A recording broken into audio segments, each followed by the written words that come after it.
중국 경제 날아갑니다. 날아갈 거예요. 어떻게 날아가느냐? 자, 먼저 2019년 2월 11일 날 있었던 사건, 항해의 자유입니다. 이 날짜가 중요해요. 2월 11일이잖아요. 저게 왜 중요하냐?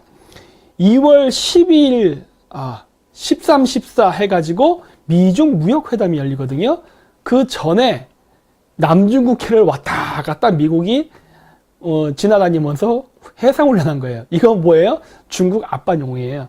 야, 헛짓거리 하지 마라. 이거예요. 우리 무역협상하는데 헛짓거리 하지 마라. 마치 우리나라로 치면은 강화도 조약 맺기 전에 일본의 운양호 사건, 아니면은 일본이 메이지 유신 일어나기 전에 검문배 사건과 똑같은 거예요. 통상협상 맺기 전에 해군들이 앞바다에서 왔다 갔다 하는 거예요. 와, 이건 마치 18세기로 돌아간 듯한 느낌이에요. 18세기로 돌아간 듯한 느낌이야. 와, 우리가 지금 그런 시대에 살고 있나? 여러분 아시죠? 그렇게 되면 어떻게 되는지. 예? 어떤 일이 벌어졌는지 역사적으로. 검은배 사건 이후에 일본이 메이지 협약을 맺을 때 어떻게 했어요? 무조건적으로 다 들어줬습니다. 그쵸? 뭐 일본 정부가 야 요거 빼고 요거 첨가시키자 이런 말 찍소리도 못하죠? 무조건적인 협상을 했어요. 그래서 우리가 불평등 조약이라는 얘기를 많이 해요. 우리가 일본이랑 강화도 조약 맺을 때 어땠어요? 우리의 의견이 반영됐어요? 아니지. 일본 제국이 쓴 대로 거의 그냥 협상 사인해버렸죠. 이번에 미국하고 중국이 무역협상을 맺을 때 어떻게 될까? 중국이 자신의 의견을 집어넣을 수 있을까? 천만에 만만해. 못 집어넣습니다. 미국이 써놓은 각본대로 사인해야 돼요. 안 해? 그러면 또 항해의 자유. 이런 게 일어나고 또 화웨이 조져버리고 화웨이뿐만 아니라 다른 기업들 다 조져버립니다. 중국 기업 다 부도낼 거예요. 이게 지금 벌어지고 있는 일입니다. 자, 멜페스 이 사람 무서운 사람입니다. 이 사람도 대단한 반중인사예요. 강력한 반중인사. 미중 무역협상 시한 연장 없다. 이것도 참 재밌죠? 우리나라에서 이런 거 가지고서 많이 그 갑론을박이 있었어요. 트럼프는 연장할 용의가 있다라고 얘기했어요. 그랬는데 멜피스 재무차관은 시한 연장 없다. 이런 식으로 얘기한 거야. 중국은 혼동이 올 수밖에 없죠. 근데 이것도 뭐냐면은 일종의 그런 거예요. 여러분 그 군대를 갔다 온 남자들은 알 거예요. 여러분 신병으로 내무실 딱 들어가면 말년 병장이 뭐라 그래요? 편히 쉬어. 근데 그 밑에 있는 실무진을 맡고 있는 상병이 뭐라 그래요? 야, 똑바로 안 앉아 이런 식으로 한다고. 위에서는 당근을, 밑에서는 채찍을 한다고요. 그래도 신병은 어느 장단에 맞춰야 될지 모르고 우왕좌왕한다고. 그거를 병장과 상병이 즐기죠. 아우, 귀엽네 이러면서. 아시겠어요? 이게 지금 중국에서 벌어지는 일이라고. 트럼프는 뭐예요? 말년병장, 즉 대빵 아니야. 그러니까 어때요? 중국한테 걱정하지 마. 연장해 줄 수 있어. 우리는 좋은 결과를 만들어낼 거야. 상호 이익이 되는 거야. 이런 식으로 얘기하는데 실무진은 뭐라 그래요? 국물도 없어. 연장 안 해. 내 말 안 들으면 뒤질 거야. 이런 식으로 나간단 말이에요. 그러니까 중국은 어떻게 된 거야? 미쳐버리는 거죠. 도대체 나는 트럼프에게 살려달라고 말을 해야 되는 건가? 왜? 멜피스가 까칠하게 구니까. 이거 장난치는 거거든. 이게 협상할 때 방법이에요. 여기에 지금 중국이 탁 걸려들었어. 예. 그래가지고 이런 것들을 우리나라가 못 읽는다는 게 참 궁금해요. 그거는 아마 우리나라에서 신문 기사를 쓴 그 기자가 군대를 안 갔을 거야. 예. 아니면 좋은 군대에 배치받았나 봐. 좋은 부대에. 이거 딱 보면은 신병 얼차려주는 거와 똑같은 지금 방식으로 가는 거거든. 군기 잡는 거야, 미국이 지금. 트럼프는 고운 말, 실무진은 거친 말. 재밌습니다. 정말 재밌어요. 이제 이런 거 보면은. 예. 이거를 모르고 또 기자들이 막 트럼프랑 실무진이 의견이 안 맞아서 대립되는 것 같다. 이런 헛소리 하지 말라는 거예요. 그런 거랑 전혀 상관없으니까. 그리고, 자, 그러면 이제 미중 무역 정쟁을 하게 되면 누가 이길지를 봐야 되는데 여기서부터는 뭐냐? 생각을 얘기하면 안 되고 보여지는 그래프를 봐야 됩니다. 숫자. 네. 자, 먼저 미국하고 중국의 상황인데 지금 보면은 두 나라의 부채가 GDP 대비 250% 정도 돼요. 네. 삐까삐까합니다. 네. 그래서 이런 거를 갖고 중국 애들이 그래요. 에이, 뭐 우리나 미국이나 똑같네 이래요. 똑같지 않죠. 똑같지 않죠. 왜? 첫째, 미국은 슈퍼파워예요. 응? 무슨 말이냐? 제가 예를 들어 일본의 유명한 야마구치 구미, 일본 최대 야쿠자 조직 아닙니까? 거기 보스야. 내가 저 밑에 고등학교 선생한테 1,000만 원을 빌렸어. 그래서 나한테 1,000만 원의 부채가 있어. 그리고 이쪽에 또 다른 사람인데 이 사람은 그냥 평범한 그냥 일반 시민이야. 근데 나한테 1,000만 원의 빚을 꿔갔어. 둘 다 계산해보면 1,000만 원의 부채가 있어. 근데 그때 내가는 갚아야 될 의무가 있을까? 뭐 더 이상 갚아야 되지만 안 갚아도 되지 않을까요? 근데 일반인은 어때요? 안 갚으면 뒤지죠. 이게 일단 미국하고 중국의 차이예요. 세계 무역 경제, 세계 질서에서 미국이 갖고 있는데 뭔 소리야? 뭐 그렇다고 해서 미국이 안 갚으면 안 돼요. 갚기는 갚아야 되지만 그래도 미국은 유두리가 있다는 거예요. 강력한 나라가. 그리고 두 번째, 부채를 갚는데 뭐로 갚느냐입니다. 빚을 갚을 때. 뭐 떡으로 갚을 거야, 금으로 갚을 거야. 여기서 부채는 달러로 갚습니다. 그렇죠? 달러 어디 있어요? 미국이 갖고 있잖아. 중국은 빚을 갚기 위해서 달러를 벌어야 됩니다. 그래서 달러를 벌어서 그 달러를 미국한테 줘야 되는 거예요. 아, 미국이 아니지. 그 채권자들에게. 미국이라기보다는 서양계 자본가들. 그러니까 어쨌든 달러를 해야 돼. 근데 달러가 중국 내는 없어요. 중국의 화폐는 위엔화니까. 그럼 달러를 확보하려면 어떻게 되죠? 뭐 수출을 하든 뭔가 돈을 벌어서 그 돈을 갚아야 되는 거예요. 달러로 받은 거를. 즉 중국은 빚을 갚기 위해서 일단 1차로 달러를 받아서 달러를 갖고 갚아야 된다. 이런 게 되지만 미국은 어때요? 달러잖아. 좀 다르다니까. 이 프로세스가 달라요. 그래서 똑같이 그거라고 해서 아닙니다. 그리고 또 이 그래프를 잘 보시면 아시겠지만 미국 같은 경우는 파란색이에요. 2010년에 247%였고 GDP 대비. 그리고서 2015년에 250.6%입니다. 대략 3% 정도가 증가한 거예요. GDP 대비 부채가. 근데 중국을 볼까요? 중국은 186.9%였다가 2015년이 되면 254.8% 쫙 증가하는 게 보이죠? 미국은 완만하게 증가하는데 중국은 갑자기 뭔 패션이 불렀는지 몰라도 2011년 이후서부터는 점점 올라가요. 그쵸? 부채 양이. 왜 그래? 중국에 무슨 문제가 생겼나는 거예요. 2011년 이후서부터는 부채 증가량이 점점 증가하는 거예요. 미국은 완만하게 증가해요. 떨어지기도 했었어요. 2012년에서 2014년 될 때는 미국 같은 경우는 그 부채가 251%에서 247%로 떨어지기도 했다고. 근데 중국은 어때요? 지금 점점 올라가고 있어. 이건 뭔가 내부적으로 문제가 있다요. 이거를 뭐라 비교하면 되냐면 우리가 마라톤 할 때 그런 것과 똑같은 거예요. 갑자기 이 선수가 뭔가 내부적으로 컨디션에 뭔가 문제가 생겼어. 그러니까 갑자기 부채율이 확 증가합니다. 그러면 중국의 이 GDP 대비 부채가 막 증가하고 있는데 왜 증가할까 하는 거예요. 왜? 중국에 무슨 문제가 생겼나? 라는 거예요. 이제 그런 것들을 살펴봐야 돼요. 자, 근데 살펴보기 전에 뭘 알아야 되냐? 여러분들이 갖고 있는 중국에 대한 환상부터 깨야 됩니다. 중국이 경제 세계 두 번째라고 하는데 뻥입니다, 사실은. 사실은 그렇지 않아요. 자, 우리가 중국 경제가 세계 두 번째라고 하는 걸 얘기할 때 보통 GDP입니다. 국민 총생산이에요. 이제 그걸 나누면은 1인당 GDP가 되는 건데 이 GDP 계산은 어떻게 하냐? 정부 지출이에요. 정부가 국민들부터 세금을 받을 거 아니에요. 그 세금을 갖고 어떤 사업 이렇게 투자했나, 얼마를 썼나를 계산합니다. 얼마를 썼는지 1년 동안. 그리고 가계 소비 1년 동안 그 국민이 얼만큼의 돈을 썼는가. 그 다음에 수출 얼마를 벌었는가 빼기 수입이에요. 이게 그 나라의 경제 규모를 나타내는 GDP입니다. 국민 총생산이에요. 얼만큼이다. 예. 혹은 수출 빼기 수입을 빼고 투자를 집어넣는 경우도 있어요. 이거는 그 대학교에서 거시경제학 배우신 분들은 아실 거예요. 투자 I는 수출 X 빼기 수입 M과 같다라는 공식이 있어요. 뭐 자세한 설명은 여기서 하면은 시간 걸리니까 빼고, 그래서 수출과 수입을 빼고 투자를 집어넣는 경우도 있어요. 자, 그래서 보는데 GDP가 성장을 할 때는 이 세 개, 즉 가계, 기업, 정부가 결정하는 겁니다. 이게 결정하는 거예요. 근데 이 GDP의 참 치명적인 약점이 뭐냐? 이 GDP의 산출 기준은 소득 기준이 아니라 지출 기준이라는 거예요. 이게 그래서 내가 카자흐스탄에서 키메프 대학교에 다닐 때는 그 미국 교수랑 거시경제학 이거 계산법 놓고도 막 논쟁한 적도 있어요. GDP 계산으로는 국가의 경제력을 알 수 없다. 왜? 지출 위주로 계산하기 때문에 소득 위주로 계산을 해야지 왜 지출 위주로 계산을 하게 되냐. 이거 문제 있는 거 아니냐. 막 그러고 막 한 적이 있었는데 뭐 어쨌든 간에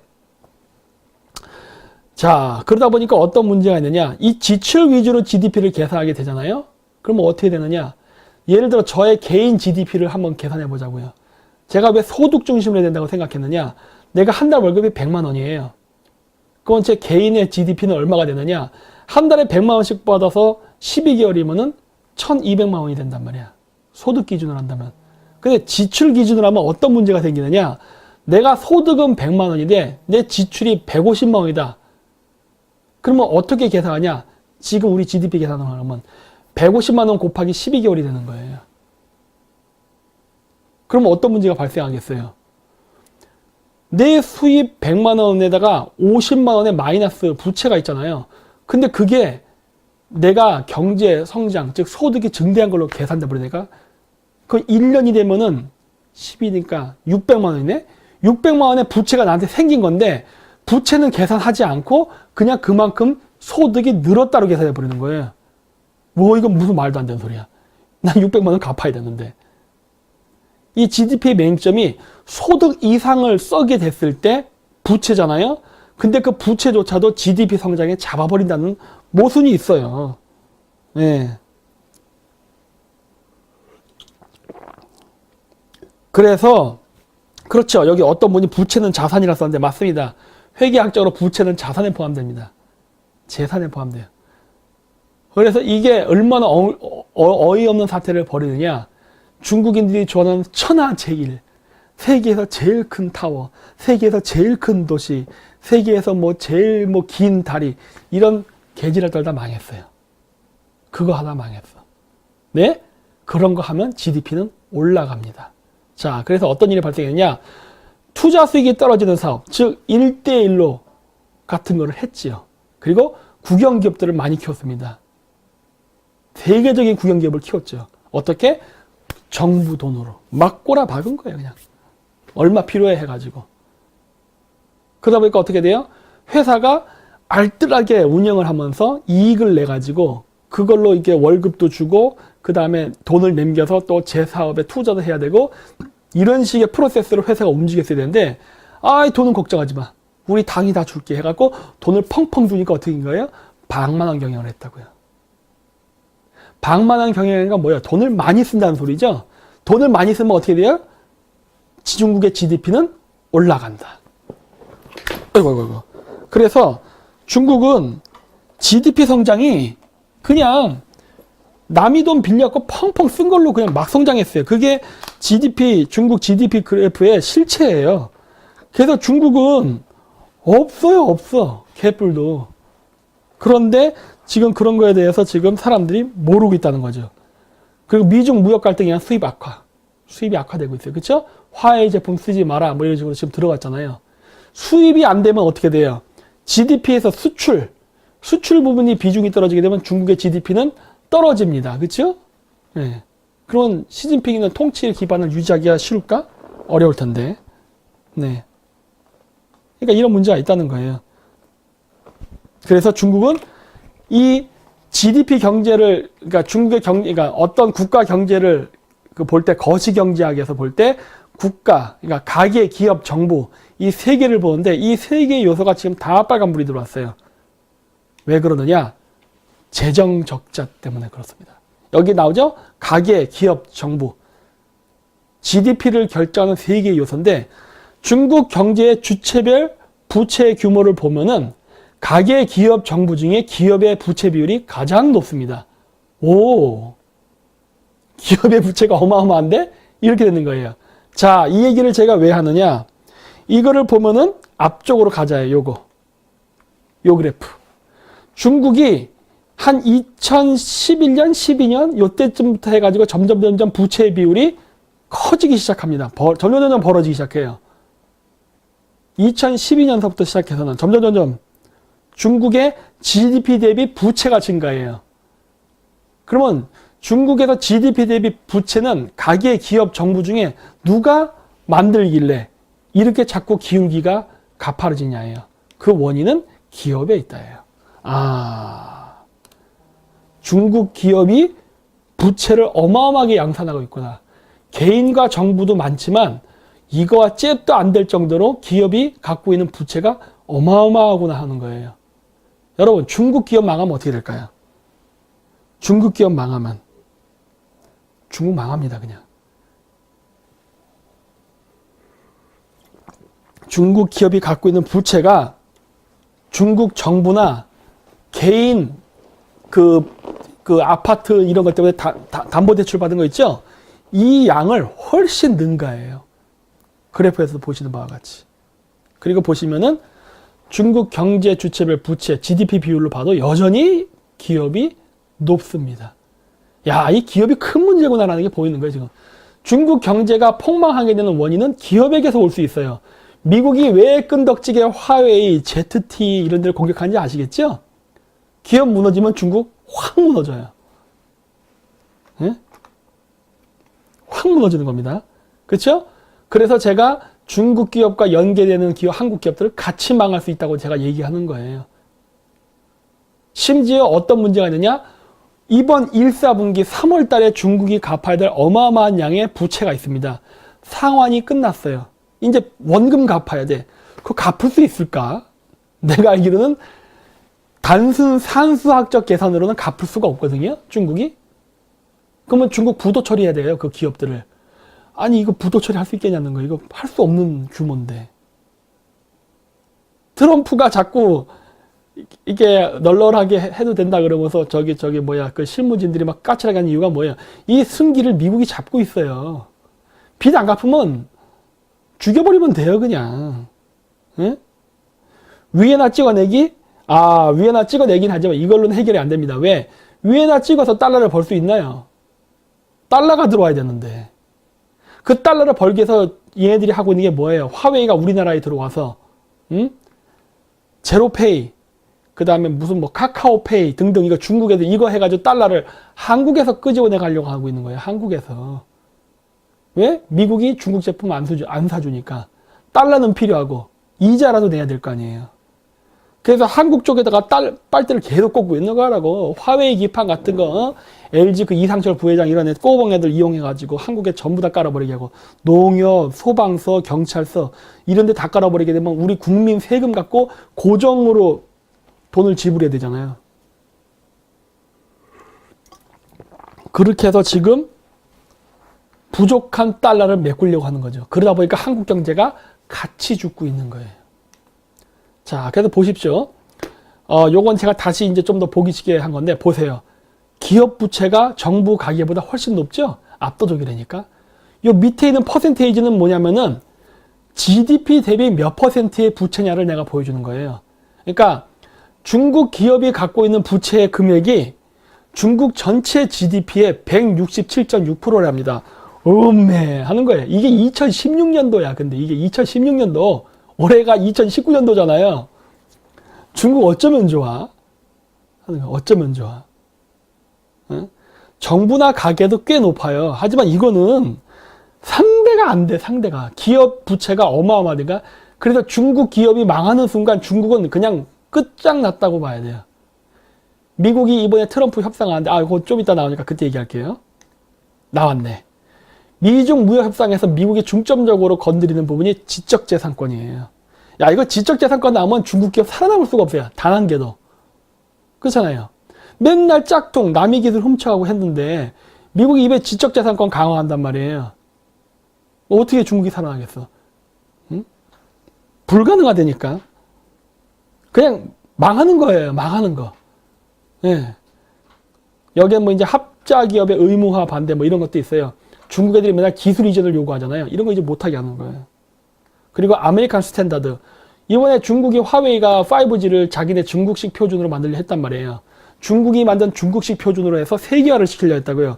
미국이 중지한 거예요. 동작 그만. 누구 마음대로 차이니즈 스탠다드를 해. 아메리칸 스탠다드에 바꿔버린 거예요. 이거를 중국이 승인하게 되면은 중국이 만들어 놓은 많은 5G 통신 장비의 스탠다드가 망하죠. 이거 비슷한 사례가 과거 뭐에 비교하면 될까?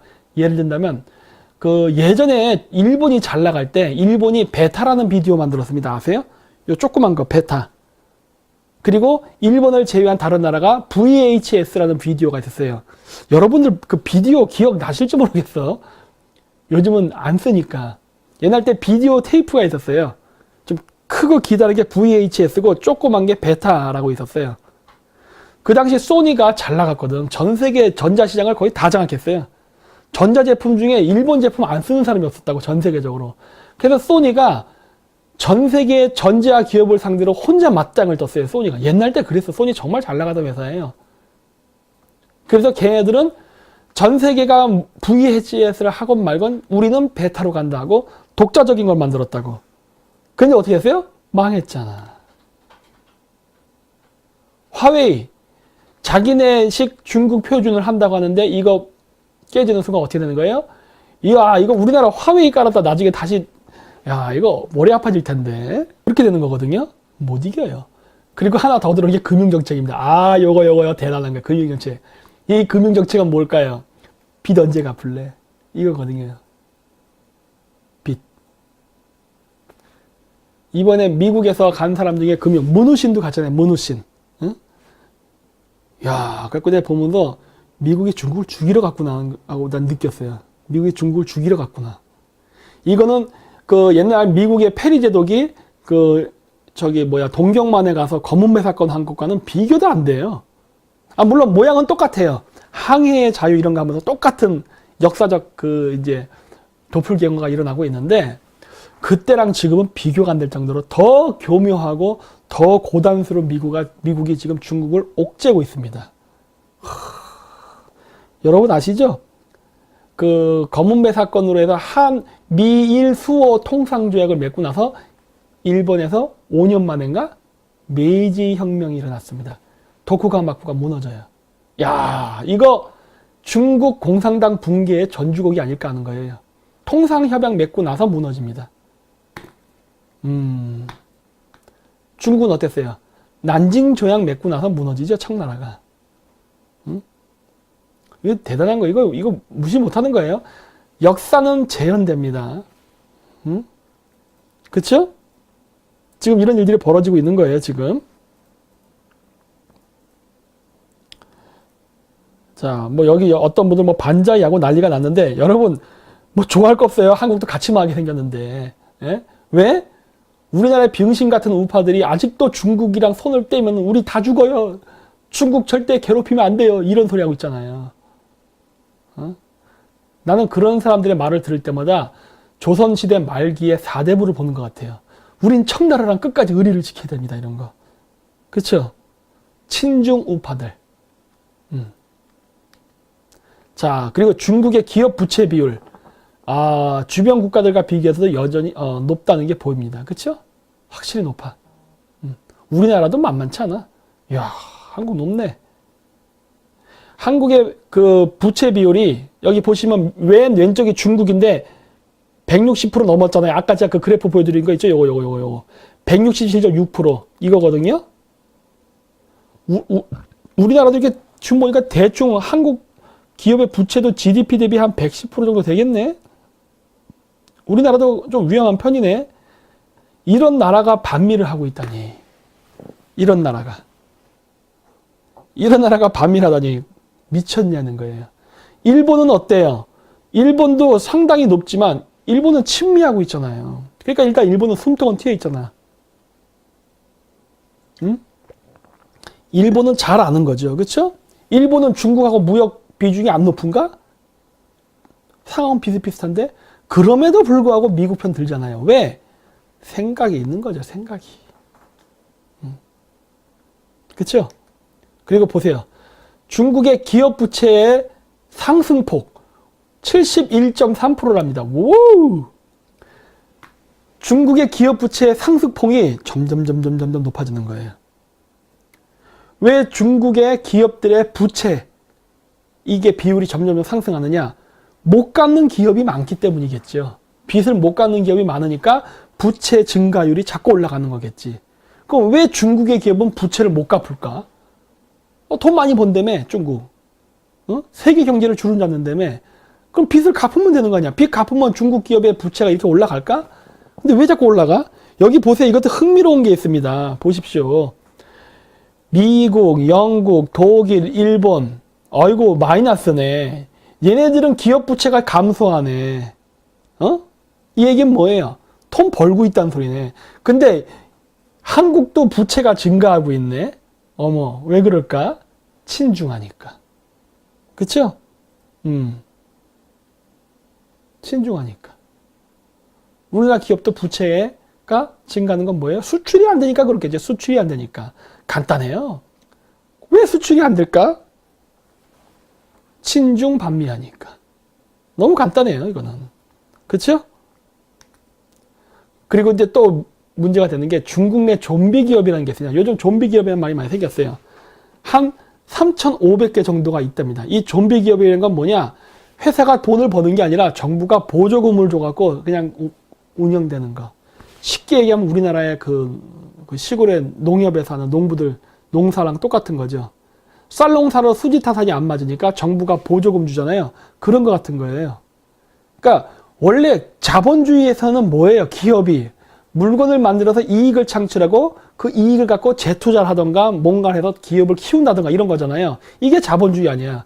근데 시스템만 자본주의, 정치 논리는 공산주의로 가다 보니까 어떻게 되는 거예요? 물건을 만드는 기업이 시장 경제에서 경쟁에서 밀려서 도태되면은 부도가 나든지 아니면 뭐 업종을 바꾸든지 뭔가 이런 식으로 하면서 이게 돼야 되는데 그게 안 되고 정부가 자꾸 보조금을 줘갖고 그 기업이 부도가 안 나게끔 해버리게 되니까 그냥 식물인간처럼 링겔 꽂고 계속 살아있는 거예요, 그 기업이. 지금 중국에 좀비 기업이 많은데 자 그러면은 중국의 좀비 기업이 3,500개나 있는데 왜 정리가 안 되는지 아세요?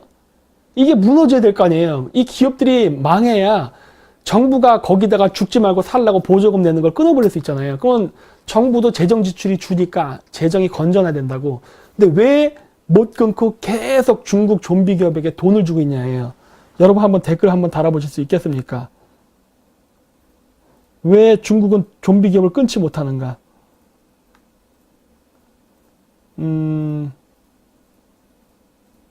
이게 5초 뒤에 온다고 해서 아직 아닌가? 좀비 기업은 돈 세탁. 아, 그것도 있어요. 맞아요. 실업률. 그것도 있습니다. 폭동. 맞아요. 그런 거 있어요. 연쇄부도 방지. 맞아요. 다 맞아요. 다 맞는데 지금은 그것 때문에 못하는 거예요. 지금은. 대량 실업. 그 다음에 그거로 인해서 농민공해행 폭동. 그 다음에 이런 것 때문인데 그 이전에 왜 좀비 기업이 안 망했느냐? 이 좀비 기업의 CEO가 다 당간부의 자식이거나 본인이에요. 자기 거야. 그러다 보니까 어떻게 된 거예요? 아니, 내 기업이 부도가 나면 되겠어? 그거예요. 아, 여기서 돈 버는데. 야, 은행. 일로 와봐, 일로 와봐. 우리 기업에 돈 부족하니까 당장 1,000만 원 집어넣어. 이런 식으로 했다고요. 이래서 좀비 기업이 안 망하고 계속 유지가 된 거예요. 유지가 되다 보니까 그 기업에 일하는 사람들은 잠재적 실업자가 될 수 없게 된 거예요.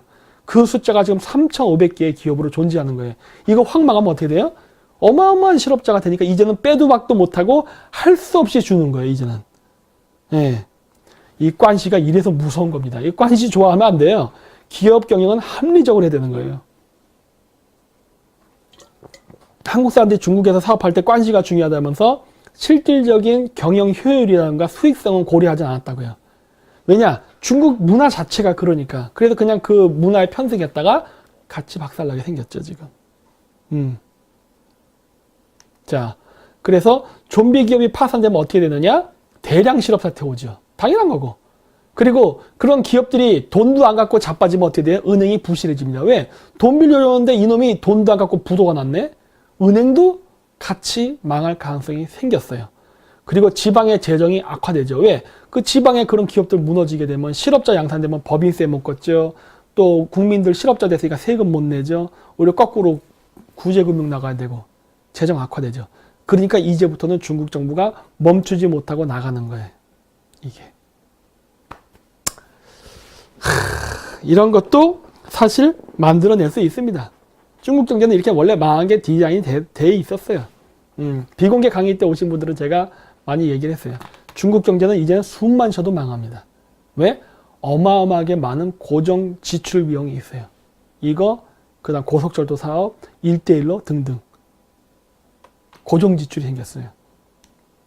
그리고 또 이제 중국 기업이 어떠한 정도의 지금 문제가 생겼느냐. 이거는 그 중국 그 신문 방송에서 나오는 건데, 중국의 일종의 그 네이버 같은 회사입니다. 지식 검색하는 그 지호 기업이 있는데 20% 인원을 감원했대요. 한 1,500명 정도가 일을 한다는데 20%, 한 300명 정도가 감원됐답니다. 그리고 삼성의 천진법인이 폐쇄됐대요. 거의 9,000명 정도가 있었대는데 폐쇄됐답니다. 뭐 이것뿐만이 아니죠. 그 외에 다른 많은 외국 기업들이 있잖아요. 이게 다 철수하면서 외국 기업들을 중국 애들이 남이 나라 기업 기술을 훔쳐 먹은 다음에 자국 기업들 뭐 예를 들어 반도체라든가 스마트폰 회사 키우겠다고 자기네 기업 키운다고 하다 보니까 경쟁 외국 기업들을 막 죽여버렸거든요. 그러다 보니까 어떻게 했어요? 그 외국 기업에 일하던 중국인 직원들이 해고당하게 됐다고. 삼성전자 천진법인만 그런 게 아니라 다른 많은 외국 회사들 법인들도 폐쇄됐어요. 사업 철수한 거예요. 더러워 개새끼들하고. 그리고 가장 많은 거는 대만이었습니다. 대만의 팍스콘이라고 있어요. 팍스콘이 예전에도 뭐 신문기사 보면 뭐 월급 쫓겨져서 뭐 자살해서 죽었다는 둥 어쩌고 했던 회사 있죠? 그 부사통이라서요, 한자로. 그래서 그 팍스콘이라고 있는 회사인데 그 회사, 그러니까 대만계 기업들이 굉장히 많이 피해를 받았습니다. 예. 걔를 다 철수하고 있어요. 그러면 어떻게 돼요? 중국 애들 실업자 생겨요. 그러니까 이런 상황이다 보니까 중국의 좀비 기업을 무너뜨릴 수 없는 거예요. 그러니까 참 이것도 참 어리석은 정책이죠. 이게 중국 애들이 이게 얼마나 그 경제 정책을 공산당이 멍청하게 했느냐. 자, 여기에 이제 기업이 있습니다. 외국계 기업과 중국계 기업이 있어요. 근데 중국의 대기업은 다 관시로 만들어진 거예요. 즉 좀비 기업이에요. 이익을 못 내. 근데 이익을 못 내는데 또 기술은 존나게 또 남의 나라에 훔쳐왔어. 기술은 좋아. 적자 기업인데. 기술이 좋으니까 자기네들이 막 짝짝짝 해서 국산 제품 만들었어. 만들고 되니까 어떻게 돼요? 이 기업을 매출을 올리겠다고 경쟁 기업인 외국 기업들을 조져버린 거예요. 그러니까 어떻게 돼? 외국 기업이 죽어버려. 그래서 어떻게 되느냐? 이 외국 기업이 빠져나가. 외국 기업이 빠져나가니까 여기 있던 중국인들이 실업자가 됐어요. 그러면은 이 기업이 돈을 버느냐? 아, 이 타이밍이 안 맞는 거죠. 이 타이밍이 안 맞는 거예요. 왜? 아직도 보조금을 여기다 주고 있어. 차라리 외국 기업이라도 있었으면은 외국 기업이 돈을 버니까 얘네들한테 법인세를 뜯어내가지고 여기다 주면 됐지. 그랬으면 정부 지출이 덜 나갔지. 왜? 외국 기업에서 돈을 세금 내서 돈을 받아서 중국의 좀비 기업 쪽에다 충당하면 되니까. 근데 황금알을 낳는 외국 기업을 죽여버렸네? 이 좀비 기업을 살리겠다고? 그러다 보니까 좀비 기업은 어떻게 돼요? 돈만 먹고 있는 거예요. 그렇죠? 이렇게 해서 중국 경제가 망하고 있습니다. 2018년 상반기에 504만 개 기업이 부도가 났대요. 740만 명이 귀향했답니다. 우우! 놀랍죠? 네. 이게 지금 중국의 현실입니다. 중국의 현실. 중국이 살아남을 수가 없어요. 2018년 상반기에 여기 제가 504만 개라 썼고 여기 가로쳐 놓고 1분의 6이라 썼, 6분의 1이라 썼죠. 이게 뭐냐면 504만 개라는 숫자가 중국 기업 숫자의 6분의 1입니다. 그러니까 3천만 개 기업이 있나 봐요, 중국에. 그 중에 6분의 1이 날아간 거예요, 지금.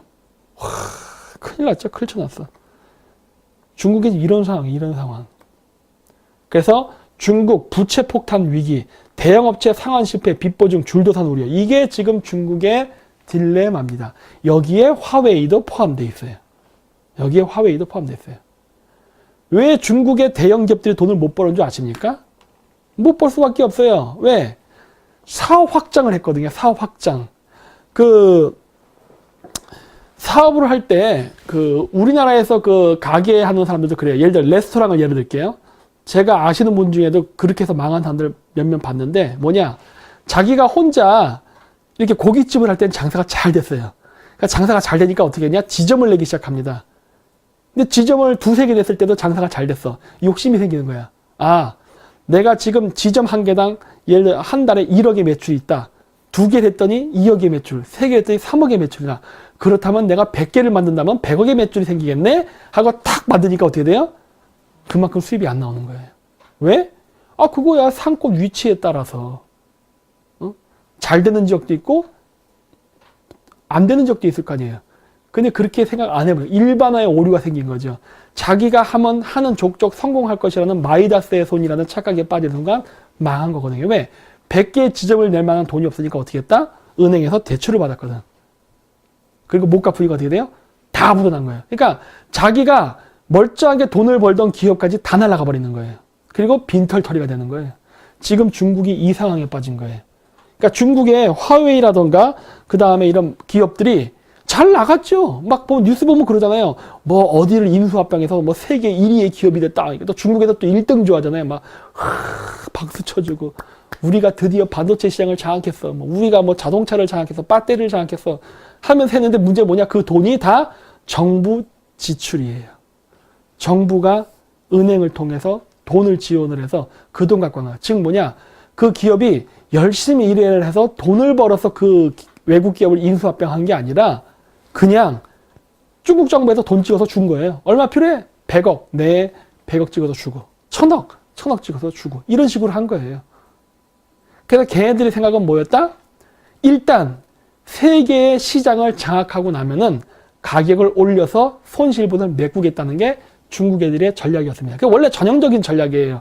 이런 전략이 어디에 있었냐면은 가장 간단한 예로 블라디보스톡에서 있었어요. 러시아 블라디보스톡에서 어떻게 했느냐? 중국인들이 들어와가지고 러시아인들이 경영하는 정육점보다 중국인들이 경영하는 정육점에서 고기를 더 싸게 팔았어요. 돼지고기, 소고기를. 그렇게 어떻게 됐냐? 러시아 사람들이 중국 사람이 운영하는 정육점을 갔다고. 싸니까. 그러다 보니까 어떤 일이 발생했느냐? 러시아인들이 운영하던 정육점이 다 망하는 거예요. 그러니까 어떻게 했냐? 블라디보스톡의 정육점을 중국인들이 장악한 거예요. 그러니까 식료품 가게를. 그 다음에 어떻게 했냐? 가격을 다 올려버립니다.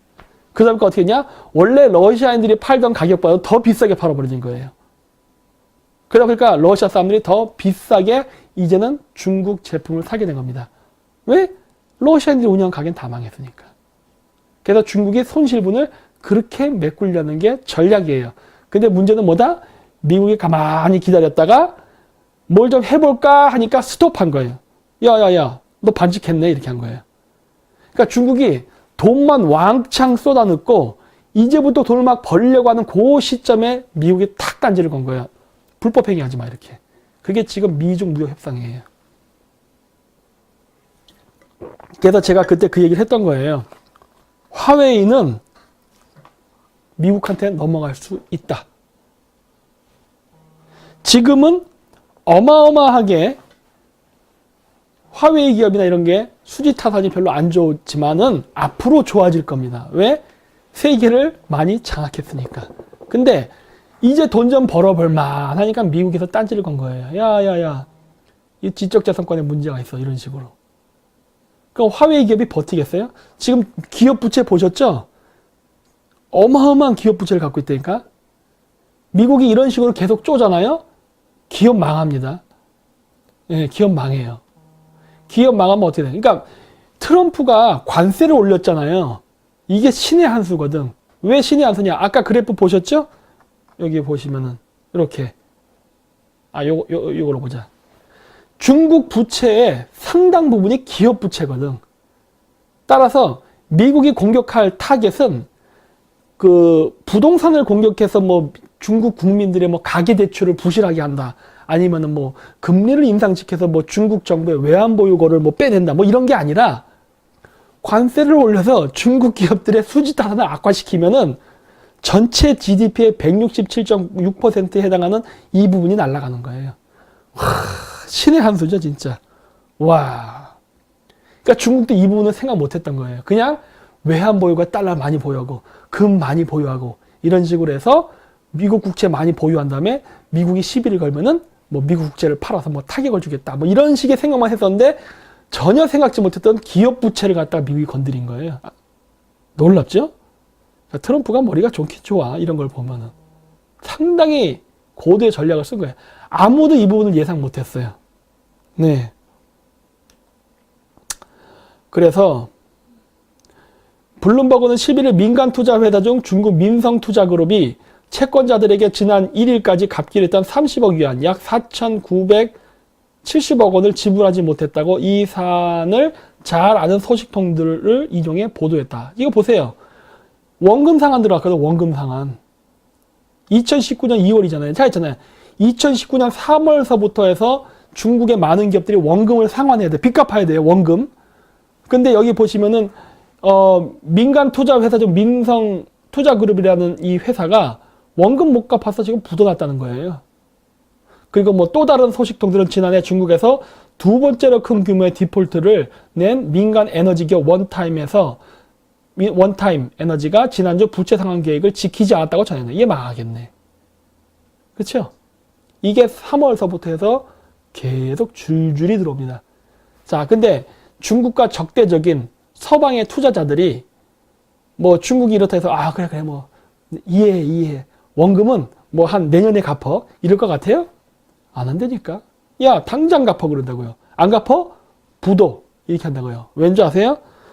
중국이 나름대로 만들어 놓은 알토란 같은 기업들이 있습니다. 그러니까 제가 얘기했잖아요. 중국이 무조건 적자 기업만 있는 건 아니라니까. 정말 돈을 벌 수 있는 기업들이 있어요. 그 중에 하나가 또 물론 화웨이이기도 해요.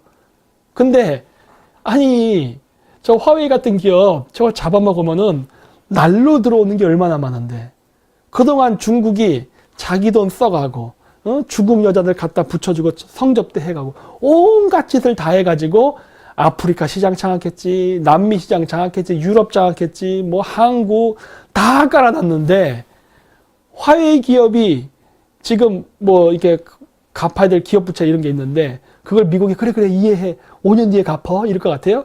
너 지금 인프라 잘 구축했으니까 뭐 이거 돌리면은 돈 벌겠네? 그럼 5년 뒤에 갚어 이럴 것 같아요? 아니죠. 이게 웬 떡이야 이러는 거죠. 미국 입장에서는 이게 웬 떡이야. 잡아먹으려고 그러지. 그쵸? 먹을 거예요. 그냥 먹어. 응? 이런 식으로 미국한테 이번에 많이 뺏길 겁니다. 많이 뺏길 거예요. 많이 뺏기고 나면 미국이 어떻게 하는 거예요? 중국인 직원들 해고는 안 하겠다. 이러면 끝나는 거예요. 걱정하지 마. 회사는 나한테 넘겨. 그러면 직원 해고 안 한다. 내 말 안 들어? 니네 기업 부도내버릴 거야. 그럼 어떻게 돼? 그 직원들은 해고를 당해요. 그러면 중국에 수천만의 실업자가 양산돼요. 그럼 시진핑 정권이 버틸 것 같아요? 농민공들이 가만히 있겠어? 목숨줄이 끝났는데? 그렇죠. 선택해야 해요. 어떻게 할래? 기업을 나한테 넘길래? 아니면은 끝까지 저항하다 다 뒤질래? 이거예요. 그렇죠? 어차피 중국이 집니다. 이거는. 미국이 알기 때문에 이렇게 하는 거예요, 지금. 그래서 중국의 디폴트 규모는 지난해 1,200억 위안, 약 19조 8천억 원에 육박했다. 전년보다 4배 이상 증가했대요. 2018년보다 2019년 4배. 오, 큰 돈이네. 그리고 거미줄처럼 얽혀있는 중국 기업 간 빚보증 문제도 위험을 키우고 있다. 요거는 제가 2년 전부터 제가 강의했던 비공개 강의에 오신 분들은 아마 제 다물 프로젝트 들을 때 아셨을 거예요. 이걸 제가 뭐라 불렀느냐? 미국은 중국의 금융연한계를 만들고 있다는 식으로 내가 얘기했어요. 미국은 중국에서 금융적벽대전을 일으킬 것이다. 그리고 그 금융적벽대전을 효율적으로 일으키기 위해서는 연한계가 필요하다. 그거를 내가 금융연한계란 말을 썼고요. 그게 지금 이 얘기예요. 응? 박살나고 있는 거죠, 지금. 박살나고 있어요. 그중 비교적 탄탄한 기업으로 뽑혔던 상중다하이가 지난해 8월 법원에 제출한 서류에 따르면 이 회사는 14개 업체를 위해 순자산의 48%에 해당하는 규모의 빚보증을 졌다. 음매. 이거 보세요. 이게 바로 금융연한계입니다. 멀쩡한 기업까지 다 같이 막아는 거야. 그러면 자 보세요. 요 문장 굉장히 재밌네. 산둥다이화라는 회사가 뭐 영업수지가 좋은가 보네? 그러면 예를 들어서 이 회사가 부도나면 미국은 이거 먹겠네. 그리고 요 자회사 14개는 부도 처리하겠죠. 왜? 적자되는 기업을 미국은 왜 안고 있어? 돈 되는 산둥하이어만 딱 갖고 나머지 14개 에라 뒤져라 그러겠죠. 큰일 났네.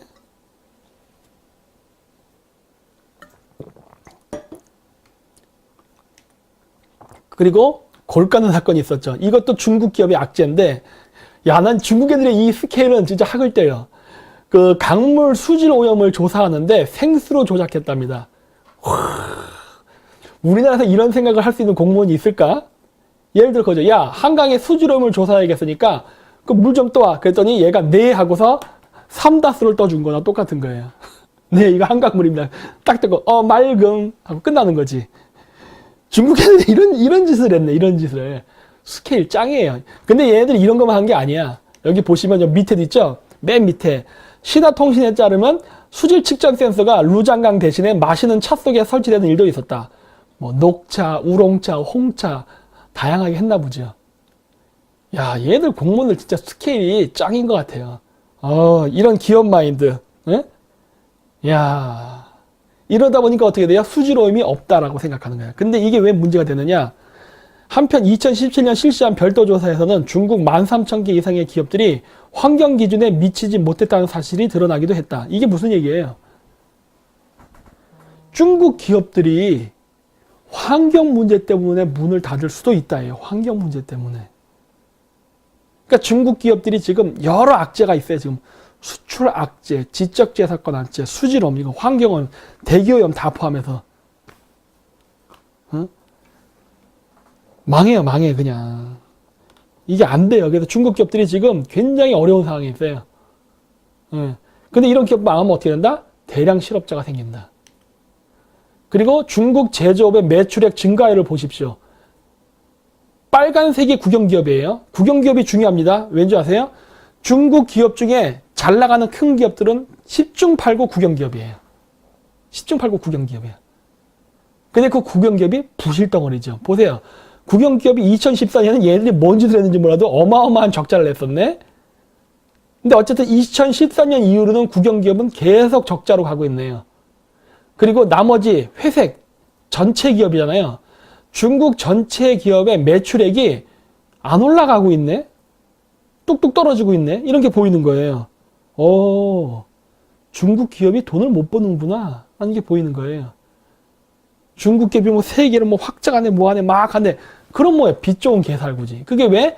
빚으로 하는 거니까. 자기가 열심히 일을 해서 돈을 벌어서 하는 게 아니라 막 대출 끌어다가 그냥 한 거란 말이에요. 전부 빚으로 한 거예요. 그러니 매출이 안 오르지. 수지 타산이 안 맞고. 그리고 이자 날라갔죠. 이자를 못 갚을 정도가 돼가고 있죠. 중국 기업이. 아주 위험해요. 지금. 영업이익 증가율 마찬가지죠. 밑으로 다 떨어져야 돼요. 국영기업 보세요. 이것도 2013년 이후, 2014년 이후 뭔 일이 있었나 봐, 다. 2014, 2015, 2016 다 마이너스로 가요. 근데 이 2014라는 숫자는 조금 의미는 있습니다. 2014라는 숫자가. 여러분 그 중국 GDP 통계를 보면 중국 외환보유고 양이 2014년에 이렇게 떨어집니다. 제가 예전 뉴스타운에서도 옛날 때 방송에서 한 적이 있어요. 중국 경제 얘기할 때. 외환보유고가 이렇게 가다가 뚝 떨어진 데가 2014년이에요. 그때 조지 소로스가 그때 중국에 대해서 금융공격했을 때일걸요?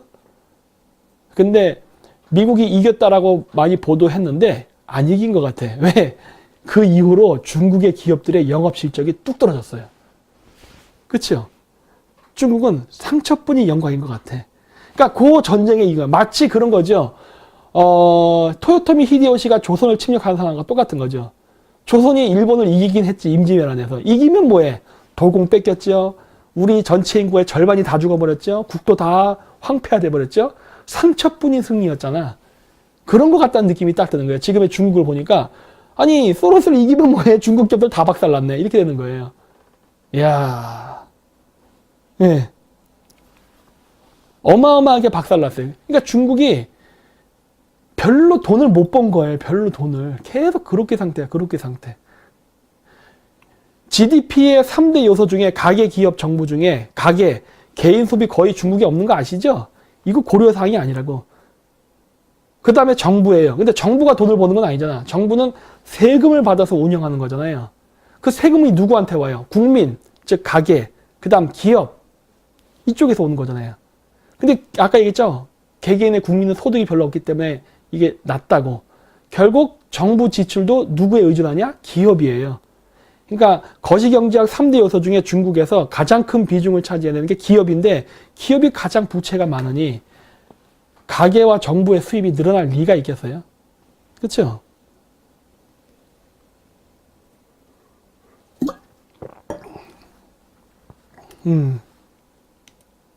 그리고 이제 부채가 끝내줍니다. 지방정부의 부채. 와우! 파란색이 지방정부예요. 2000년대까지만 해도 지방정부와 중앙정부의 부채 비율이 비슷비슷한데 이제 뭐 지방정부의 부채가 어마어마하네. 어마어마해. 이야, 보세요 이렇게. 투자 주체별 비중 이렇게 쭉 나오는데 이걸 제가 왜 얘기하느냐. 이게 한국의 미래입니다. 지금 자유한국당, 민주당 내에 내각 책임제 지방분권 세력들 있죠? 얘네들이 뭐라 불린다? 반문연대라는 새끼들. 얘네들이 지금 지방분권을 하려고 합니다. 왜? 자기 그래야 국회의원 되기 쉬우니까. 지방분권을 하게 되면 어떤 문제가 생기냐? 자기가 그 지역에서 국회의원을 계속 해먹기 위해서는 국민들한테 공약을 겁니다. 제가 이거 되면 뭐 다리를 놔드리겠습니다. 뭐 철도를 깔겠습니다. 뭐 역을 만들겠습니다. 이런 식으로 한다. 이거 다 돈이잖아, 돈. 근데 정부 수입이 한정되어 있는데 각 지역의 국회의원들이나 지방정부가 이거 하겠다 이거 했다 사업 막 벌리면 어떻게 되죠? 재정적자 발생한다고. 바로 요렇게 되는 거예요. 요렇게. 예. 단기적으로는 국민이나 국회의원이나 좋습니다. 왜? 일단 빚으로 갖고 와서 막 하니까 뭔가 좋아지는 것 같거든. 돈도 돌고 나중에 돈 원금 갚을 때 어떻게 할 거예요? 망한다니까. 그래서 우리나라 지방분권 하는 거 잘 봐야 돼요. 우리나라 지방분권 하면 안 돼요. 왜? 지방분권 하면 우리나라가 부채 증가율이 어마어마하게 증가하게 될 거예요. 큰일 나요. 왜? 각 지방에서 모든 지방정부가 환심을 사기 위해서 말도 안 되는 투자 사업을 막 벌일 테니까. 지금은 자동화 시스템이 돼 있기 때문에 기계 하나 갖고 어마어마하게 많은 물건을 생산합니다. 따라서 지금 우리나라에서 이게 만들어야 될 사업 있잖아요. 제조업이 됐던 어떤 공장이 됐던 뭔가를 할 때는 중앙정부에서 통제를 해야 돼요. 왜? 예를 들어 신발 공장을 만든다. 그건 신발 공장을 만드는데 그 신발 공장이 만드는 연간 생산량이 있다고요. 이런 거랑 우리나라 인구를 비교해 가면서 대한민국 내에는 신발 공장은 몇 개 이상 만들면 안 된다는 가이드라인이 형성돼야 돼요. 테레비 공장은 몇 개, 반도체 공장은 몇 개, 이런 식으로. 왜? 이거는 수출과 국내 수요 맞춰서. 왜? 그 이상 지으면 어떻게 된다? 서로 출혈 경쟁으로 망하는 쪽으로 가거든. 그럼 망하면 또 여기 실업자 양탄되고 이게 골치 아프잖아. 그러니까 이렇게 안 하려면 어떻게 돼? 조정을 해야 된다고. 물론 우리만 조정한다고 되는 건 아니에요. 또 국제 무대에서 싸우는 또 중국 회사, 일본 회사가 있으니까 뭐 그거는 수출 전쟁이니까 그건 별대로 치더라도 국내만큼이라도 그렇게 해서 사업을 조정을 해야 된다고. 그래야 국민들이 막 대량 실업이 생긴다던가 일자리가 없어진다 이런 일을 안 하고 안정적으로 일자리 걱정을 안 하고 해고를 당할 걱정을 하지 않으면서 갈 수 있는 기반이 마련된다고요. 그래서 한정된 예산을 가지고 어떻게 경제 개발을, 지역 경제를 발전시킬까는 중앙 통제를 해야 됩니다. 네. 근데 요거를 지금 분권화 시키려고 하고 있죠. 그리고 이러한 문제가 생기게 되면 투자 수익이 떨어지는 사업 같은 거, 지금 문재인 정권도 1대1로 사업한다고 하죠? 어떻게 되겠어요? 천문학적인 금액이 들어가고 지방정부가 부도나는 겁니다. 예를 들어 진도 17조였나? 14조였나? 그렇죠? 그거 어떻게 갚겠어, 진도가. 지방정부가 빚을 왕창 만들어 놓으면 그거 나중에 누가 책임진다? 중앙정부가. 근데 그게 한 군데가 아니라 여러 군데에서 동시다발적으로 확 들어오게 되면은 이런 사태가 발생하는 거죠. 중앙정부가 감당할 수 없을 만큼의 부채가 들어와 버립니다. 그럼 어떻게 돼요? 그 나라는 망하는 거예요. 지금 우리나라 국회의원들이 대한민국을 망하게 하려고 하고 있는 거예요. 왜? 권력 잡으려고. 국회의원 배지 더 달려고. 그러면서 반중 친미하고 있죠. 그러면 어떻게 된다? 중국하고 한국의 미래는 똑같다 해요. 그렇죠? 반중 친미를 왜 해야 되는지가 이게 다 근거인 거예요. 응? 자, 그리고 또 중국이 망한 것 중에 하나 또 철도 사업입니다. 이 철도 사업도 이거죠. 이거는 제가 비공개 강의 때 오신 분들은 알 거예요. 중국 경제를 멸망시키는 전략 중에 하나. 중국의 고정부채를 증가시키게 한다. 해가지고 중국이 숨만 쉬어도 부채 때문에 망하게 하는 전략 중에 하나가 1대1로 산업이다. 중국은 지금 2018년 기준으로 해서 5조 2,800억 엔의 부채가 있습니다. 옆에 900조라 써놨죠? 2018년에 중국 철도가 갖고 있는 부채가 900조예요. 이자는 3,600억 위엔이랍니다. 이자는, 연이자. 근데 2018년 운송 수입 매출이 3,400억 엔이래. 이자가 3,600인데 매출이 3,400이래요. 이거 순이익도 아니고 매출이야, 매출. 그러면 어떻게 되는 거야? 중국의 철도는 이자도 못 내네? 이렇게 되는 거야. 이자도 못 내네? 중국 철도 자체가 이자를 못 내요, 이자를. 어이구, 좆됐네. 에? 이거 매출이잖아요. 매출이란 게 뭔지 아시죠? 여기 아직 인건비라던가 이런 건 다 안 뺐어요. 순이익이 아니야. 매출만이지. 그러니까 실질적으로 뭐 매출 따지면 1,000억 엔으로 떨어질 수 있어요. 순이익만 따진다면은. 이자 못 내네.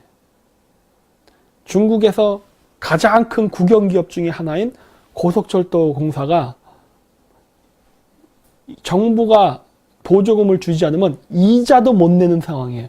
이거 갈 때까지 간 거죠. 이자도 못 낼 상황까지 간 건 갈 때까지 간 거야. 큰일 났네. 나는 왜 큰일 났다 갔는데 내 얼굴엔 미소가 자꾸 올라오는지 모르겠어요. 중국 경제에 큰일 났네. 응? 그리고 삼성전자의 반격. 아, 이건 진짜 신의 한 수였죠. 이 여러분들이 잘 모르실 수 있으니까 제가 얘기하겠는데, 이번에 삼성전자가 그 이스라엘의 스타트업 기업인 코어포닉스라는 회사를 인수했습니다. 아, 이거 대단한 거였어요. 허를 찔렀죠. 왜냐? 이 코어포토닉스 회사가 중국의 오포라는 전자회사랑 같이 개발한 그 무슨 렌즈 광학 기술인가 뭐 그런 게 있거든요. 그걸 삼성이 가져가 버린 거예요. 그래서 결국 뭐냐? 중국이 존나게 연구해서 만들어 놓은 그 기술을 그대로 삼성이 싹 가져갔어요. 죽서 개준 거지요. 이걸 제가 왜 얘기한 줄 아세요? 중국의 중흥전자, ZTE나 화웨이는 미국한테 이런 꼴 안 당할까? 네. 이런 꼴 안 당할까 하는 거야. 나 당할 것 같은데? 하는 거예요. 왜? 알토란 같은 기업은 가져가야지. 가져갔어요, 이렇게. 네. 중국이 자체 만들었던 그 기술이 삼성한테, 삼성 스마트폰에 붙어버린 거야. 원래 중국 스마트폰에 붙이려 했던 기술이. 이스라엘 회사가, 이스라엘 기업인 코어포토닉스는 안 팔면 되잖아요, 한국에. 야, 이거는 아시아의 반중적인 대한민국 기업에게 팔 수 없다 하고 거절하면 사실 인수 안 되는 거 아니야. 아, 나 돈 필요 없어, 그러면은. 근데 이스라엘이 기꺼이 팔아줬네? 난 너무 고마워요. 어? 너무 고마워. 이스라엘 기꺼이 팔아줬어. 그래갖고 날라갔어요. 어? 이런 것들이 만약에 우리가 반중 친미만 잘했으면은 더 많은 일이 일어났을 텐데, 더 좋은 일들이 일어났고. 응? 그러니까 사람들이 잘 몰라요, 이런 것들을. 우리나라 사람들이 잘 몰라, 이런 거를. 이 사업하는 방법, 국제 사업하는 방법. 우리나라에서 내가 봤을 때 국제 사업의 그 룰이나 이 테크닉은 삼성 외에는 아는 기업이 없는 것 같아요. 대기업들도 잘 몰라. 그리고 여러분, 국제 무역은 잔인한 겁니다. 여기다 인간미라든가 도덕성을 생각하지 마세요. 살아남는 자가 이게 선인 거예요. 근데 이런 거 잘 못해. 중국 애들 아마 미쳐버릴 겁니다, 지금. 그리고 이제 푸젠 진화가 D램 반도체 포기했죠. 이것도 대단한 거죠. 이것도 정말 대단한 거였어요. 왜 그랬느냐? 이것도 상당히 어떻게 보면 우리나라가 중국을 물먹인 대표적인 사례라 볼 수 있는데, 둘 다 우연치 않게 삼성이에요. 중국이 반도체 굴기를 한다고. 그러니까 화웨이가 자체적으로 반도체를 못 만듭니다. 그래서 뭐 삼성이라든가 LG 이런 데 막 해가지고 뭐 기술자 훔쳐가고 별짓을 다 했다고요. 그래서 했는데 저번에 신문 본 거 아시죠? 반도체판 만들 이렇게 막 얼룩자국 생기고 막 불량률 높아갖고 포기된 거. 네? 중국이 반도체 산업이 근본적으로 포기하지 않으면 안 될 상황이 돼버렸어요. 그래서 여기 보시면 지난해 10월 미국 정부가 푸젠 진화에 대한 미국산 반도체 장비 수출을 중단시키면서 생산 설비 도입에 차질을 빚은 게 큰 영향을 미쳤다는 분석이 나온다. 야, 여기서도 미국이 도와줬네, 우리. 그렇죠? 미국이 삼성을 도와줬네. 결국 푸젠 진화가 그러니까 박살나게 된 결정적인 원인은 뭐다? 미국이 중국 제품을 안 사버렸기 때문이에요. 여기서 타격받은 거야. 그쵸? 그러니까 이게 삼성 혼자만 잘한 건 아니야. 그러니까 이게 한미 공조가 얼마큼 중요한지가 여기서 나오는 거예요. 한미 군사 동맹뿐만 아니라 한미 경제 동맹을 하게 되면은 여러분들이 모르는 아름다운 미담이 많이 발생합니다.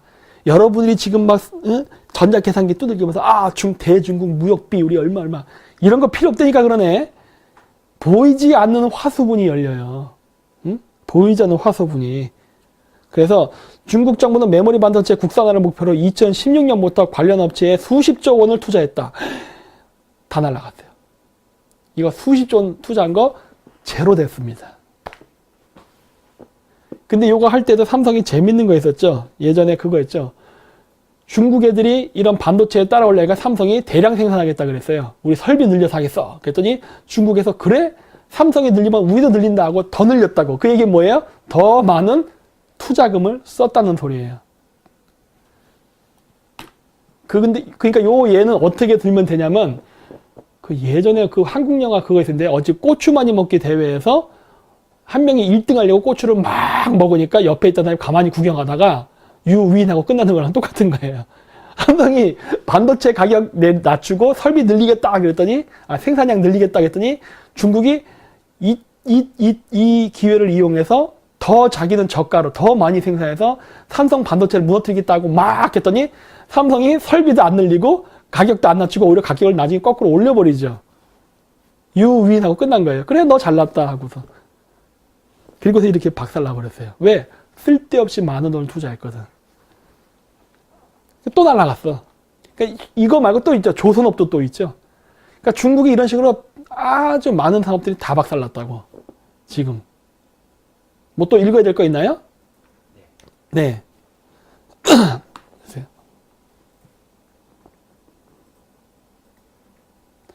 빛나요님, 철학과 논리 없는 국민성으로 그동안 잘 먹고 잘 살았지. 나 제대로 알아야 나라를 되살리는데 일조한다. 맞습니다. 철학이 있어야 됩니다. 그 다음에요. 윤혜자님, 똑똑한 국민 되게 해주셔서 감사합니다. 네, 고맙습니다. 윤수연님, 사와디캅. 태국 분이신가 봐. 네, 고맙습니다. 박사님, 김정호님, 늘 좋은 강의 감사하고 국제관계에 관심이 많아져서 책도 많이 읽게 되네요. 네, 그럼요. 많이 봐야 됩니다. 뉴스도 많이 봐야 되고. 또요. 자유시민님, 김 박사님 강의 들으면 자다가도 돈이 생긴다. 그렇죠. 제 말대로 했으면 지금 얼마나 많은 돈을 벌었겠어요, 지금. 네. 그 다음에요. 이정아님, 박사님 강의 열심히 듣고 있습니다. 존경하고 사랑합니다. 시청료 납부합니다. 네, 고맙습니다. 만포맨님, 멸공찬 내일을 위하여 김정민 박사님 늘 응원합니다. 네, 고맙습니다. 김미아님, 네, 고맙습니다. 박정준님, 20대도 응원합니다. 20대세요? 고맙습니다. 네. 숄보님, 네? SH러브? 네, 고맙습니다. 쪽팔려라. 통돌이님, 정신연령이 확 올라가네요. 감사합니다. 네. 김진구님, 중국 놈과 중국에 붙어 사는 한국은 같이 망해야 한국이 정신 차리지. 지금 그러고 있어요. 원하든 원하지 않든 이 미래가 오고 있습니다. 네. 네. SH러브님, 박사님 애국심에 고개가 숙여집니다. 너무 감사드립니다. 반죽치미. 네, 고맙습니다. 제이크 기테스님, 고맙습니다. 네. 그래서, 이런 식으로 지금 완전히, 그리고 오늘 7,800명 보네요. 난리가 났네, 이거. 오늘 아주 대단하게 진짜 날 잡아. 나 이렇게 많이 보시면 아시죠? 저희 계정 폭파당하는 거. 네? 저희 실시간 스트리밍이 10,000명 넘는 순간 계정 정지당합니다. 어제 안 대표 9,800인가 찍었어요. 그리고 계정 정지당했어요. 여러분들 너무 많이 저희를 보시면은 저희는 죽습니다. 어쨌든 고맙습니다. 그래서 자원 내교 실패. 중국이 지금 아프리카 남미에서 자원 내기를 했는데 정권이 다 친중 정권에서 친미 정권으로 전환되고 있습니다. 그래서 중국이 그동안 그 친중 정권과 만들었던 모든 자원 내기의 약속이 다 도루묵이 되고 있어요. 요거는 제가 예전에 있었던 몽골도 마찬가지 현상이 벌어졌어요. 반중 데모가 일어났어요. 키르기스탄 마찬가지입니다. 우즈베키스탄 마찬가지예요. 그래서 반중, 그러니까 친중 정권 혹은 정치 인사들을 국민들이 제거하는 거예요. 어떤 새끼가 중국이랑 붙어 먹었어. 이러면서 조지기 시작하니까 그 정권들도 이거 이렇게 있다가 우리 정권 자체가 무너지겠다 싶으니까 꼬리 자르기 하는 거예요. 그래서 여기 보시면 베네수엘라 사태. 제가 얘기했죠? 마두라 망명한다고. 만약에 마두라가 망명하잖아요? 중국이 베네수엘라에 투자했던 모든 자원외교 투자금은 다 슉! 제로가 됩니다. 타노스의 손이죠. 한 방에 떡 하니까 그냥 제로 딱 되는 거예요. 지금 이런 사태가 지금 벌어지고 있는 거예요. 지금 막. 전 세계에서 막 타노스의 이 요게 지금 일어나고 있어요. 계속. 중국 돈이 사라지고 있어요. 지금 이렇게. 1대1로가 지나가는 국가에서 다 사라지고 있습니다. 지금 제로 이렇게 돼요. 그래서 베네수엘라 사태가 중국계까지 불똥이 튀었다. 12년 전부터 석유 자금으로 쏟아부은 200억 달러, 약 22조 원이 날아갈 위기에 처했기 때문이다. 해서 나오죠. 그렇죠? 네. 그래서 제가 우리 오늘 강의 표지에 트럼프가 타노스의 모습하고 연결되는 게 이제 매치가 되십니까? 이번 미중 무역 협상으로 중국의 돈이 다 뿅 날아가고 있어요. 보여드린 내용은 예전에 앞쪽에 했던 화웨이서부터 해서 중국이 한국을 어떻게 침략하는 걸 보여줬잖아요. 경제 침략을. 근데 우리를 경제 침략하는 그 중국의 실체가 알고 보면 뭐다? 빚 좋은 개살구다예요. 이게 뭐냐? 지금 중국의 경제 침략은 연속성을 갖고 오는 게 아니라 단타성이에요. 이거 한번 싹 왔다 끝납니다. 2차, 3차, 4차 쓰나미처럼 계속 파도처럼 한국 경제를 압박할 수 있는 그런 압력이 아니라 한 번 오면 끝나는 거예요. 그래서 중국의 경제 침략을 이번에 탁 막아내잖아요. 그러면 우리는 중국을 거꾸로 먹습니다. 중국 경제를. 왜? 중국이 만드는 배, 반도체, 스마트폰 모든 걸 우리가 다 만들기 때문에. 그래서 우리가 여기서 허리띠 딱 졸라매고 버티면은 미중 무역 경쟁 속에서 중국이 싹 빠져나간 모든 제조업 시장을 우리가 장악할 수 있는 기회가 와요. 그래서 제가 중국 제품 사지 말고 국산품 쓰고 다른 대용품을 쓰면서 버티라고 얘기하는 거예요. 그러니까 버텨야 됩니다. 지금 이 시기는. 중국 경제 봐야죠. 기업 부채 건전하지가 않아요. 중국 GDP의 168%에 육박합니다. 그렇죠? 저 기업이 몇 년을 버틸 것 같아요. 저 상태로. 1년은 버틸까? 모르겠다니까요. 저는 솔직히. 이거는 죽이고 살리고는 미국 마음이에요. 사실. 미국이 요거하면 망하는 거고 좀 내뜨면 버티는 거예요. 완전히 미국의 선택권에 달린 거예요. 우리나라는 아직도 기회가 있다니까요. 이거는 우리가 잘나서가 아니야. 솔직히. 한국이 갖고 있는 지정학적 이점이 너무 절묘하게 좋아요. 그래서 이거 저절로 먹을 수 있는 거예요. 진짜 저절로. 날로 먹는 거예요. 이거는. 미중 패권 경쟁이 우리에게 절대 손해가 아니라는 거예요. 이게. 우리가 이걸 보면서 미국하고 중국이 저렇게 싸우네? 미국이 이번에 화웨이 주지는구나. 그 화웨이가 어디에 깔아놨지? 저 시장을 어떻게 잡아먹으면 되지? 이런 거 연구해야지. 그래서 얘기했잖아요. 화웨이랑 똑같은 제품을 만든 경쟁사가 에릭슨 이러니까 하고 삼성 2개밖에 없어. 적어도 3개 5G 시장에 50% 먹을 수 있네. 최소한. 왜? 중국은 논외니까. 중국은 논외라고. 세계 5 시장의 50%를 장악할 수 있는 이 어마어마한 기회를 우리가 날려요? 그리고 또 하나. 중국이 지금 고속철도 사업을 하는데 미국에다가 고속철도 사업을 하고 있습니다. 네? 철도 사업. 아까 중국의 철도 사업 보셨죠? 1년에 연 이자가 3,600억 위안인가? 이자가 3,400이었고 이자도 못 낼 정도로 부실하다고. 저거 부도 날 거예요.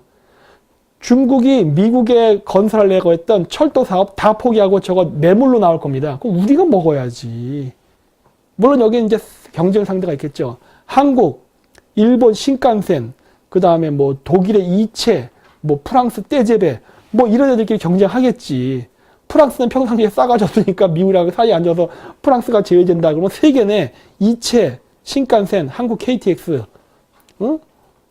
시장을 장악할 수 있잖아. 왜 이런 생각을 안 할까 하는 거예요. 네? 우리는 충분히 그걸 만들 수 있다니까 그러네요.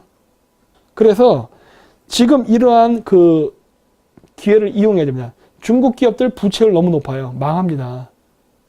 중국 기업이 망하는 족족. 필요한 기업은 우리도 인수할 수 있다고. 우리도 중국 기업 인수 합병하지 뭐. 뭐 미국만 다 가지란 법 있어요? 우리도 관계 먼저 타면 우리도 알토란 같은 기업은 우리가 챙기면 돼요. 나머지 중국의 좀비 기업은 버려. 그걸 내가 왜 가져가? 강대국이 될 수 있다니까요. 제가 얘기하잖아요. 한국 강대국이 될 수 있어요. 단 그거는 우리나라 정치인들이 어떻게 하느냐에 달렸어요. 어떻게 하냐. 하지만 우리나라는 강대국이 됐을 때는 지금 매우 유리한 환경을 갖고 있어요. 매우 유리한.